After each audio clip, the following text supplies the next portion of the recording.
Hattie, I just got a quick question. Uh, did Jerry Sandusky wear a condom when he fucked those boys? Do you know? Can I help you with anything, sir? Yeah, yes. I'm curious if Mr. Sandusky wore a condom when he fucked those boys in your shower room. I'm not sure. Maybe, perhaps the university president knows. I'm not sure, sir. Okay, well, I'll just try a different number then. Somebody's got to know something, right? Mm-hmm. Nobody trusts I don't know anymore, right?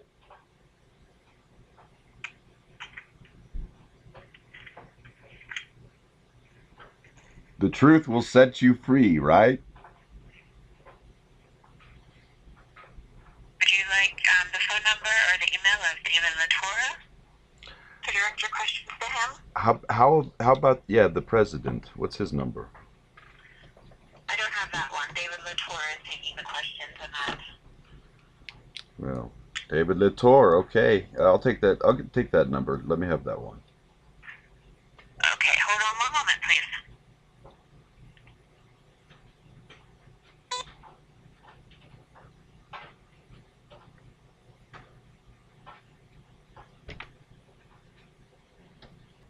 How you doing today?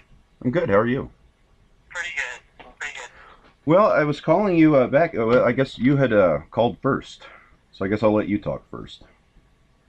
Yeah, I was sent up to the faculty senate office yesterday regarding some phone calls that were made, and one of them was, I guess, your phone number. The lady that answered the phone was just a little upset with, it sounds like what she said, some of the language that was used.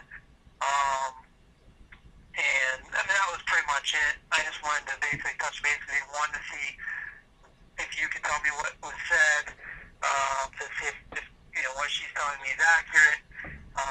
And the other thing was basically any concerns you have. That really wasn't the office that handles any of that stuff. And I just don't want it to escalate where you end up saying something that is deemed a threat by that person, and I don't want you to get yourself in any trouble. Oh, well, Detective Peters. First of all, I had Googled up a number. I wanted to speak to somebody that might have some sort of influence or answers. I know. I think when you were told that there was some disturbing language, I think that was just a way of getting the police after me. There's no disturbing language. I obviously have no reason to threaten anybody or anything like that. So uh, I don't even understand where that's coming from. Like I said, I was extremely surprised to get a call from the Penn State University Police regarding the fact that I had just made a phone call.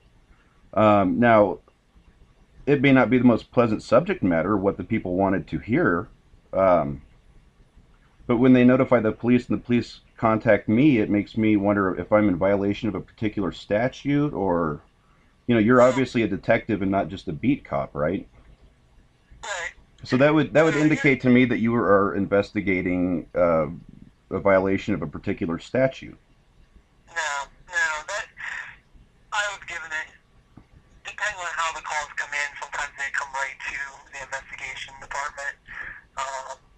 We didn't know exactly what was left. I met with them. So am I am I am I Determined.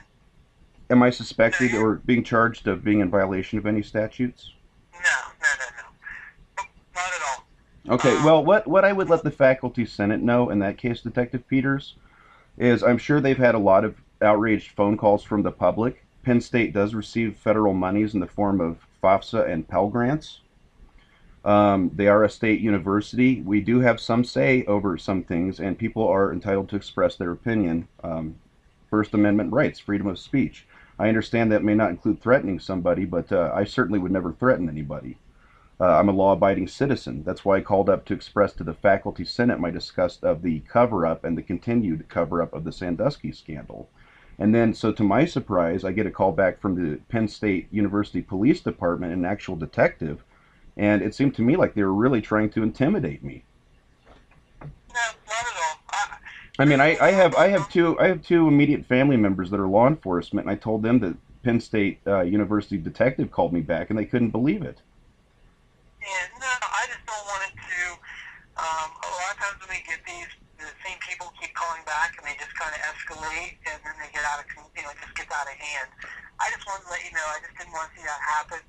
The lady that you spoke with, it had nothing to do with her. Well, actually, I think, the secretary that answering the phone. considering the fact that it's a university, and I read the mission statement of the university and the University Police Department, I think that she needs to be informed of adults with First Amendment rights, and I think the education needs to actually go the direction of the faculty senate on this one. They obviously have the right to disconnect any calls. They can transfer them to the appropriate department, but really, as far as conflict resolution, if they don't like what somebody has to say, to have a detective from the university police call back, it's going to be perceived by the public as a very strange move. Does that make sense to you? Nathan, I had a conversation with them and told them, if people are voicing opinions and there's no threats and stuff, it's not something Yeah, really what they did was what they did apparently was file a false complaint, or if they wrote this down, I don't know if they filed a written complaint, but I would investigate them for a false complaint. And I absolutely record all of my phone calls, so believe me, there's no threats made.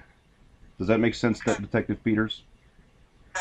I have no idea. I don't know what was said. I don't have a recording of it. I'm just being told what was said. My perception of this was that it was the faculty senate using their position and power to use the University Police Department to probably try to intimidate me. That's still my impression of what happened here. So like I said, I would communicate. I would communicate with them. Well, when you have the police call somebody and somebody calls up and doesn't threaten anybody, and I think that they clearly didn't give you the correct story, or you probably would not have called me in the first place. That's what I suspect. What did you tell them? I asked when they were going to remove the statue of Joe Pa.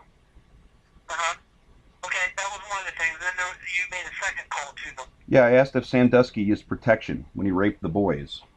Yeah, was that the word you used though, or did you use something else? Oh, I think I said the word fuck, but I think that's still covered under constitutional freedom of speech. That doesn't constitute a threat. Nah.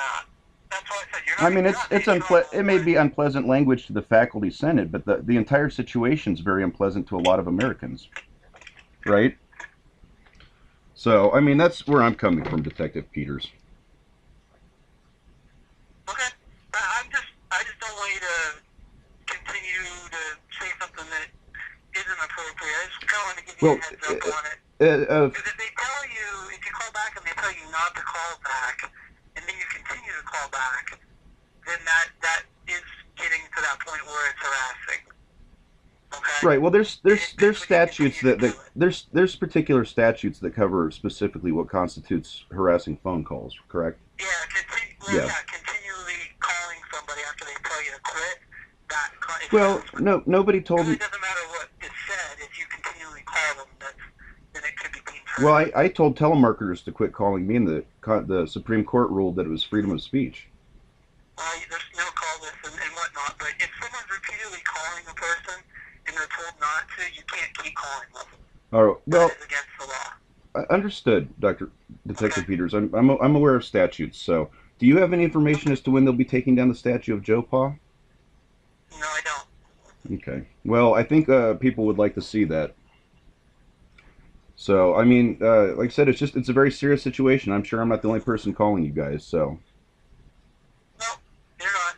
Yeah, it's a big deal, and it's a very bad thing. So, it's worth keeping it in people's faces so that it never happens again. It really went on a long time, and it's going to take that university a long time to recover. I have relatives that graduated from Penn State, and their degrees have been devalued. So, like I said, I would let faculty senate know it's time to get serious about real business and just address hard issues instead of getting the police on people. I know they're the faculty senate, but they use their power to cover up this corruption with the football program, do you see? And then they use their power to get the detectives to call people who call in and ask them about what's going on. So I think they just need to get real here and take the questions and answer the people's questions and start really being honest with themselves and all of us. I would appreciate that. And I will not call faculty senate.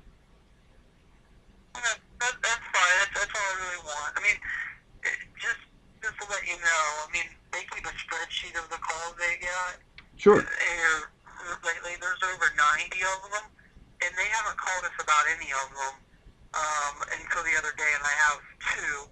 One of them was yours, just because they felt that there was just a little more, just the demeanor that you presented to them, they were just a little more concerned. So most of them, they do not report to us. The overwhelming majority, they have not. Well, would you say my demeanor concerns you, Detective Peters? No, not today, not at all. Yeah, well, I wasn't any different with them.